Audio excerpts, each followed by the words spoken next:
ওইখানে মানে মহিলা ডাক্তার না বাসায় নার্স মহিলা আসছে আইসা বাসায় মানে বাচ্চা ডেলিভারি করাইছে। যে ওর যে জীবনের যে একটা ঝুঁকি মানে এতটা ঝুঁকি নিয়ে যে এরা এই কাজটা করছে, ছেলে বাবু ছিল, এটা যে বাবুটা হয়েছে ওটা ছেলে ছিল। আজকে যদি ওরে বাংলাদেশ পাঠিয়ে দিত তাহলে বাচ্চাও বাঁচত, ও কিন্তু বাঁচত। মানে সে কি বাঁচেনি?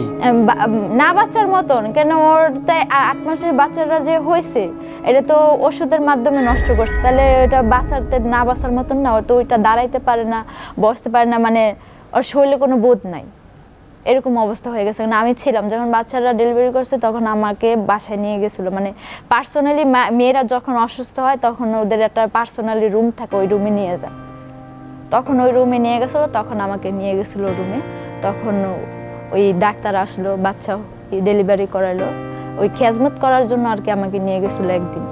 তো ওই একদিন ছিলাম, তারপরের দিন আবার আমাকে ওই কাজের ওইখানে দিয়ে গেছে।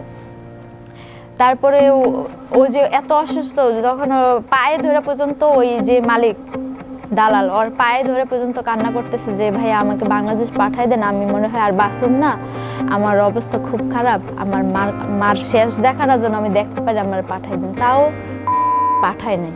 তার 2 দিন পরে ভাই আমার বাংলাদেশে আসার মানে আমার হাজবেন্ড টাকা পয়সা মানে ওই দিক দিয়ে সবকিছু রেডি করছে। ওই মেয়েটার সমস্যার কারণে আমি আমার হাজবেন্ডের সাথে 2 দিন যাবত কথা বলতে পারিনি।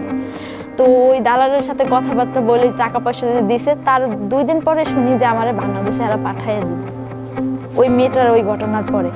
আর 2 দিন আগে তারপরে আরেকটা মেয়ের মানে করেন শারীরিক সম্পর্ক করতে করতে ওই মেয়ের মনে গলা চেপে ধরছে নাকি, ওই মেয়েটা ওইখানেই মারা গেছে। ওই মেয়েটার লাশ এখনো আসেনি, ওইখানেই রয়েছে। ওই মেয়েটার 2টা ছেলে মেয়ে আছে, একটা ছেলে একটা মেয়ে। মেয়েটার বয়স 7 বছর, ছেলেটার বয়স 3 বছর। এই 2টা বাচ্চা রেখে বিদেশ গেছে। ওই মেয়েটা ওইখানে মারা গেছে, লাশ বলছে ওরা পাঠাই দেবো। কিভাবে পাঠাইবো? ওইখান থেকে তো ওরাই তো চুরি করা থাকে, তাহলে লাশটা কিভাবে পাঠাবে? লাশটা পাঠাইতে গেলে তো ওরা ধরা খেয়ে যাবে, পাঠায় না। কি করছে তারপর আর আমি জানি না, আমি তো আশা করছি। তো ওই প্রবাসের জীবনটা যে গেছে একবার, তারা বুঝতে পারে যে ওইটা কতটা নরক হতে পারে। আপনাদের এই যে বিভীষিকাময় জীবন, সুস্থ তো ছিলেন না। না, আপনারা বাঁচতেন কিভাবে? ওই যে আমাদের বিভিন্ন ওষুধ খাওয়াইতো, অ্যান্টিবায়োটিক। হ্যাঁ, অ্যান্টিবায়োটিক 6টা 7টা করে দৈনিক খাইতে দিত আমাদের। আর আমাদের তো ওইখানে ঘুম হতো না, আমরা সর্বোচ্চ ঘুমাইতাম 1 ঘন্টা 1.5 ঘন্টা। মানে অ্যান্টিবায়োটিক 6টা 7টা মানে ওই যে আমরা কাজের প্রতি যেন মন থাকে, ওই অ্যান্টিবায়োটিক পাহাড়ি ওষুধ, কেন ওইগুলা প্রত্যেক দিন মেলামেশা করলে তো শরীর হাত পা ব্যথা, তার জন্য বিভিন্ন অ্যান্টিবায়োটিক খাওয়াইতো, ব্যথার ওষুধ বলে বলে খাওয়াইতো আমাদের। আর আমাদের তো এমনি তো ঘুম হইতো। ওষুধের কালার কি ছিল? কালার ছিল ধরেন সাদা, নীল, তারপরে লাল, এরকম কালার ছিল ওইগুলার।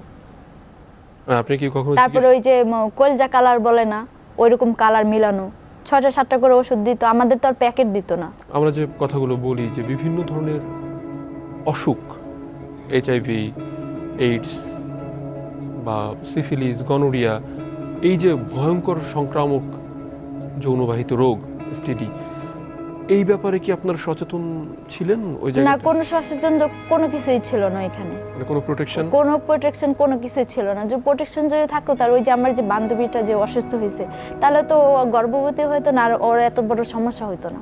যারা প্রবাসী আছে বা আমাদের যারা প্রবাসী আছে বাংলাদেশি, যারা আপনাদের কাছে গেছে, হ্যাঁ, ওরা ওই যে আমাদের প্রবাসী যে বাংলাদেশে যে ভাইরা যে যায় যে বলে যে আমরা বেতন পাই না, এই পাই না, কিন্তু আসলে না, এটা ভুল। ওরা ঠিকই টাকা পয়সা পায় ভাইয়া, ওই যে আমাদের মতন মেয়েরা যখন বিদেশে যাও, আমাদের মতন মেয়েদের পেছনে টাকা নষ্ট করে ফেলে। কেমন টাকা খরচ হতো? হ্যাঁ, বাংলাদেশের ধরেন 6,000-7,000 টাকা দৈনিক খরচ করতো প্রবাসীর ওই ছেলেরা এই বাংলাদেশে প্রত্যেক দিন এই বাংলায় আসতো। আর ওই যে বলে আমরা যখন মোবাইলে দেখি যে মা বাবার কান্নাকাটি করে ছেলে বিদেশ পাঠাইছে, টাকা পায় না, কিন্তু আসলে না, বেতন বিদেশে প্রবাসী যে ছেলেরা যায় বেতন ঠিকই পায়, ওই যে আমাদের মতন মেয়েরা যখন যায় ওদের পিছনে টাকা নষ্ট করে ফেলে। আপনাদের কাছে যারা আসতেন তারা কি ধরনের প্রবাসী ছিলেন, মানে বাঙালি যারা যেতেন কি পেশায় ছিলেন? ধরেন রড মিস্ত্রি, তারপরে হোটেলের কুকার হিসাবে, বিভিন্ন জায়গার কাজে আর কি। কেউ দেখা যায় যে হসপিটালের ক্লিনিক হিসাবে গেছে, বিভিন্ন জায়গার, মানে ওইখানে তো কাজের অভাব নেই বিদেশের বাড়িতে। আপনার অভিজ্ঞতার আলোকে যারা বিদেশে যেতে চায় তাদের ব্যাপারে কি বলতে চান?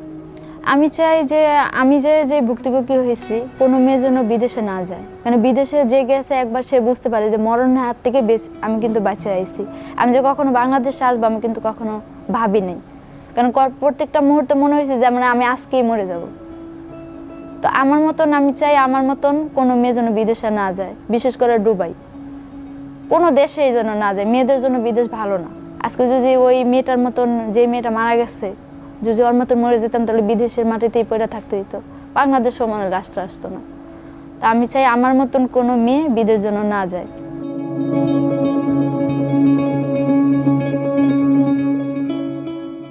সুপ্রিয় দর্শক, অভিবাসন হোক নিরাপদ। আপনি বিদেশ যাওয়ার আগে অবশ্যই জেনে নিন আপনি কোথায় যাচ্ছেন, কী কাজে যাচ্ছেন, কেন যাচ্ছেন এবং আপনার উপযুক্ত প্রশিক্ষণ আছে কিনা। ভালো থাকবেন, সুস্থ থাকবেন। আবারও নতুন কোনো পর্ব নিয়ে দেখা হবে আপনাদের।